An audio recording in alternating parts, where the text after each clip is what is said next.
अगर आप भी चाहते हैं कि आरसीएम म्यूजिक के वीडियो सबसे पहले आप तक पहुंचे, तो लाल बटन को दबा के चैनल को सब्सक्राइब जरूर करें और साथ में बेल आइकन को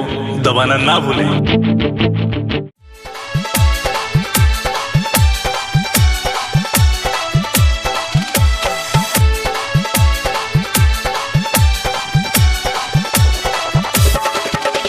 सुन सुन सुन रे नगरुआ के माई कहवा से आइलै सकिन टच मोबाइल सुन सुन सुन रे नगरुआ के माई कहवा से आइलै सकिन टच मोबाइल कैसे चलेला एके छेड़ला हसे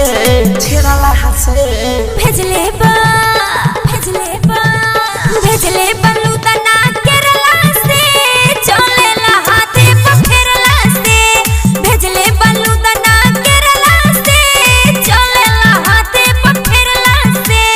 सुन सुन सुन रे नगरुआ के माई कहवा से आइलै सकिन टच मोबाइल कैसे चलेला एके पेरला से छेड़ला से भेजले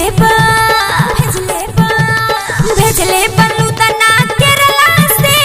चलेला हाथे पखेरला से भेजले बलूतना केरला से चलेला हाथे पखेरला से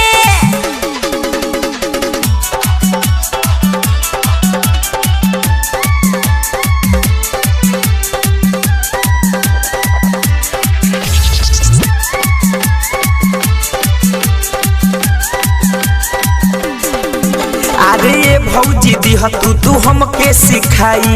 कैसे आवेला चलावला से भाई ए बबुआ हवे ई फर्जी मोबाइल बड़ा तू अनपढ़ समझ में न आई हाँ ये भौजी दिह तू हमके सिखाई कैसे आवेला चलावला से भाई ए बबुआ हवे ई फर्जी मोबाइल बड़ा तू अनपढ़ समझ में न आई कहेला राउर भैया ए बबुआ कहेला राउर भैया ए बबुआ हे हो जाला के छेड़ला से भेजले बलूतना केरला से चलेला हाथे पखेरला से भेजले बलूतना केरला से चलेला हाथे पखेरला से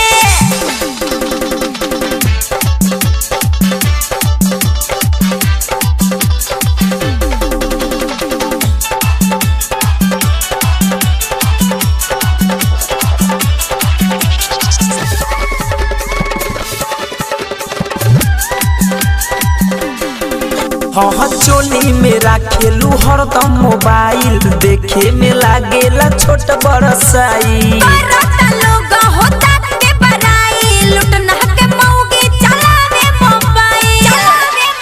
हाँ चोली में राखेलू हरदम मोबाइल देखे में लागेला छोट बड़ साई बरता लोग होता के बराई लुटना के मौगी चलावे मोबाइल मिलता मजा काए बबुआ मिलता मजा काए बबुआ बतिया के तोरा पेरला से भेजले बलूतना केरला से चलेला हाथे पखेरला से भेजले बलूतना केरला से चलेला हाथे पखेरला से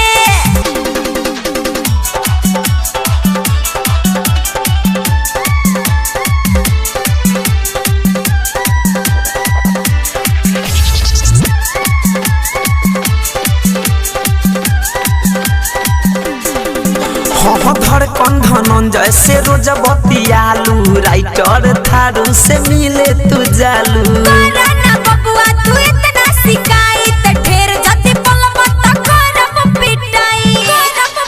हाँ सौरभ ये सवरिया से रोज बतुआलू रोशन गौरव से मिले